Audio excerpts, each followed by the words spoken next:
Hi, and in this episode, I really want to talk about something about the nature of online abuse within the Labour Party and wonder if there's anything different about it compared to other political parties. It may be that there aren't. It may be that we can sometimes see things because we only have one vantage point. I, for example, am a Labour supporter. I'm openly Labour supporter. And, so when I express views along those lines and I get abuse on the internet, as everyone does whenever they express any view at all, because, that's the way it is, I can only really see it from that point of view. I don't, for example, see the abuse that Tory party supporters get. I don't see the abuse that Lib Dem supporters get. In other countries, I don't see the abuse that Republicans get or Democrats get or anything like that when they're just expressing their views. So I can't really tell. But what's caused this is the granddaughter of Tony Benn, who's one of the grand old gents of Labour, sadly passed away now, has been saying she's been getting a particular type of online abuse. Now, it's not just getting online abuse for her sticking her head above the parapet. Again, this is the internet. Welcome. It's a specific type, and I've noticed this as well. And the way it runs, and it's not an abuse that ever used to happen. I've been on the internet for quite a long time. I've not been very vocal politically, but of course, I am a political beast. I'm, as a lot of people are. I mean, politics is, and I think that's what causes the strong feelings. It is really important. It's really important. I mean, some people go overboard about things that don't really matter. That's a bit weird. Take Misery, for example, the Stephen King book. Of course, it's fiction, but let's not forget what the story is about. Is someone brutalising someone else simply because they don't like the way a book has been written. And there's people who are really strong about things like that, or what's happening in the latest Harry Potter book. But politics matters. We know that fundamentally it's going to affect our lives. There are some people, of course, who will say, oh, it doesn't really matter who you vote for. Yes, it does.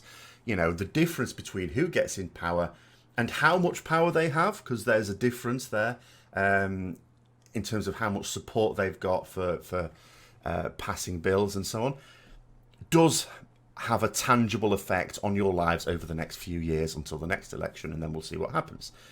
And so you can understand people's strong feelings, and I have those strong feelings as well. And so when someone says something, you're instantly going, oh no, I mustn't allow the world to share their opinion because it's so wrong. I've got to abuse them. I've got to knock them down. I've got to chase them away from the internet. Which is complete nonsense. It's going to do the opposite, if anything. But the particular type of abuse I'm talking about, so the abuse she's talking about is this particularly applies when you criticise Jeremy Corbyn, who's the current leader. And the problem I have with him is not so much most of his policies. Most of his policies I agree with. I am a socialist. I'm not just centre-left, as indeed some Labour supporters are, and that's fine. I'm much more to the left.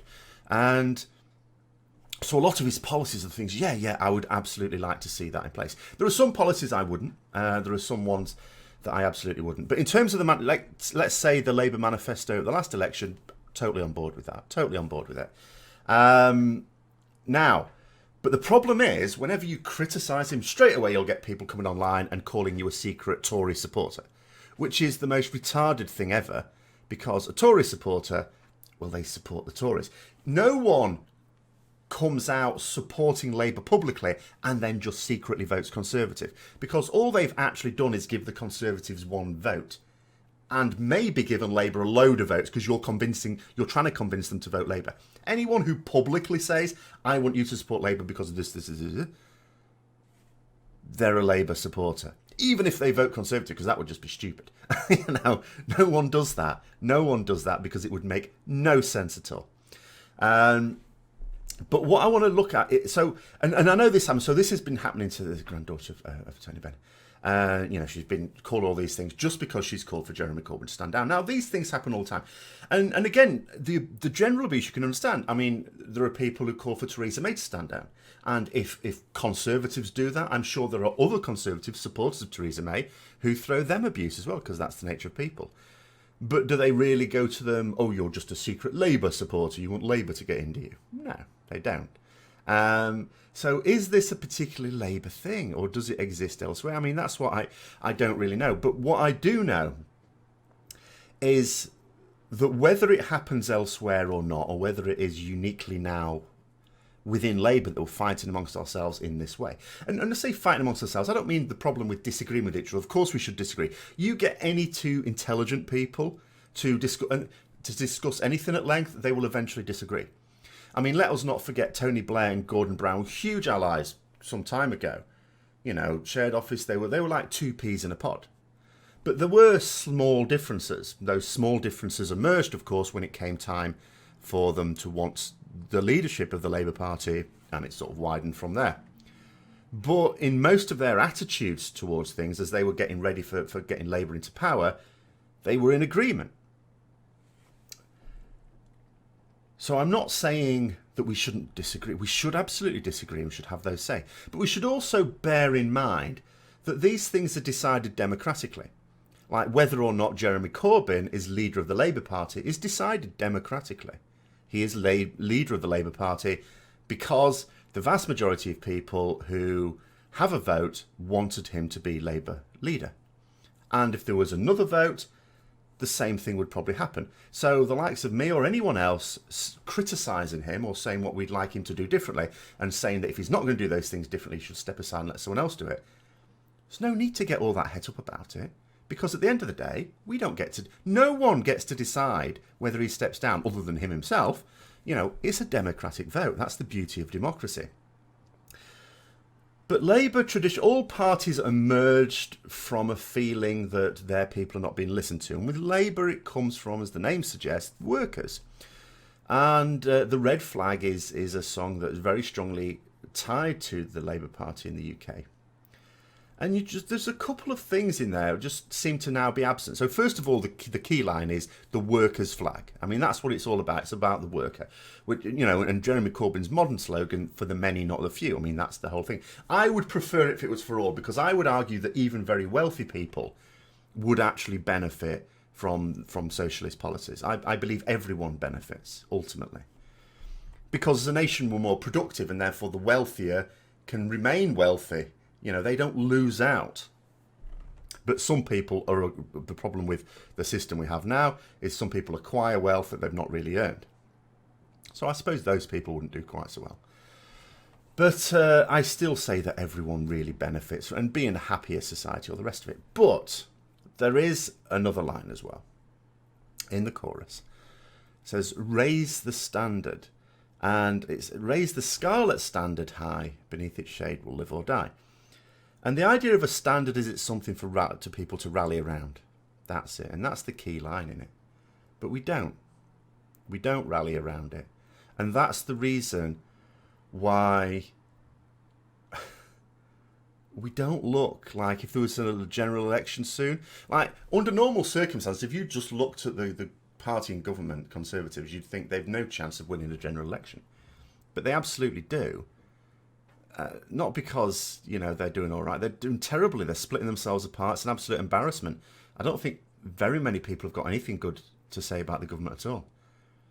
There's no effective opposition because, you know, what has happened to the Conservative Party over the last few years, before even the referendum, it wasn't even all about Brexit. Should any effective opposition would have absolutely won, for example, the last general election. The last general election would never have been called. It didn't have to be called when it was. It would never have been called if Theresa May thought that there was strong opposition. She thought that the opposition was super weak. It wasn't as weak as she thought. But also a certain element of it was the fact that she also didn't feel she had to do much campaigning herself. I remember she used to do photo ops where she was stood in front of the bus with like 30 other people, but zoomed in so it looked like she was a part of a crowd, but there were also photos showing of it further away and it was like there's 30 people around you. It's the people who got off the bus. Campaigners. So, yeah, she made a bit of an arse of it and it was actually quite close, but she still won. She had to pay off another party, you know, with a bribe in order to get that majority, but she still won. And this is ultimately the problem, and it's because we don't have this unity. It should very much be, what should happen, it should be as simple as this. This is what we have conferences for. Conferences season's coming up as well. People air their views, have their disagreements. We vote on things, and that's the party line, then that's the party leader, all done and dusted. The people who didn't get their say voted through, that's fine, you live with it, that's the nature of democracy. And that's how it used to be, and it's not really how it is anymore.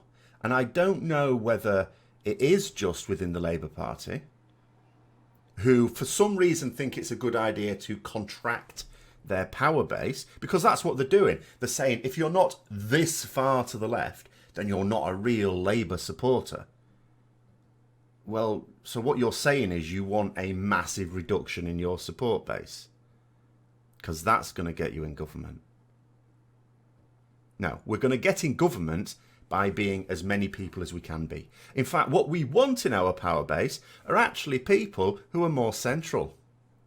You know, we want the full range of, we don't want people on the people on the right wouldn't be attracted by our policies anyway. What we want is the people all the way from the left, all the way to the centre. We want everyone in that. All moderates and all people who favour policies that benefit everyone and not a small elite. You know, and that's what we should be working towards. And that's the only way to get into government. Actually, I tell a lie, that's not the only way. Because, I mean, one of my main criticisms of Jeremy Corbyn, you might think, well, what's my main criticism if I agree with most of his policies? It's simply this. It's that he's not forming an effective opposition. The Conservatives have a whole catalogue of woes that any decent opposition leader would have torn them to pieces by now, ripped them another arsehole. And yet he's fighting over what should be a really simple issue to fix. And what, bear in mind, no other previous Labour leader has had such a headache over, or indeed leader of any party, political party in this country, and yet it is. And it's not, I mean, some people will say, oh, you know, it's the media attacking Jeremy Corbyn. Well, boo-hoo, the media attacks all political leaders, all of them, right? And also let us not forget that a lot of the media in the UK is owned by Tory supporters. So they will give, generally speaking, Labour leaders a very hard time. They gave Ed Miliband a hard time, you know, before you. Boo-hoo, he didn't go crying about it. Deal with it. Deal with it. Okay?